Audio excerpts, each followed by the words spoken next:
ఈ చెట్టుని ఎందుకు చూపిస్తున్నానని చూస్తున్నారా? ఇదైతే మా ఇంటి దగ్గర వేసుకుంటున్నాం. నేను చాలా వీడియోలో చూపించాను కదా మొక్కల్ని. రేపు పూజ అనగా ముందు రోజు అనమాట. మార్నింగ్ 6:37 కల్లా వచ్చి రేపటి మొగ్గలు కూడా తెంపుకొని వెళ్ళిపోతారనమాట. మేము ఇప్పుడు బయటకు వెళ్ళి తెంపుకొని వస్తున్నాం. అలా ఇంకో మొక్క చూసారా, ఇక్కడ ఇళ్ళ దగ్గర అనమాట.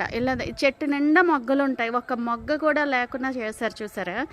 అంటే మరి ఇళ్ళ దగ్గర ఉన్న వాళ్ళు ఏం పెట్టుకుంటారని మేము ఇప్పుడు బయటకు వెళ్ళి తెంపుకోవాలన్నమాట.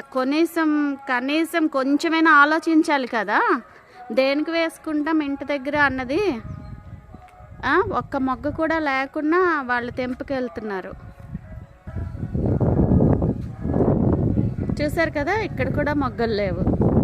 ఎక్కడో ఒక దగ్గర కనబడకుండా ఉంటే వదిలేసి వెళ్ళారు అంతే. అవ్వండి, ఆ మందార మొక్క కూడా లేకున్నా.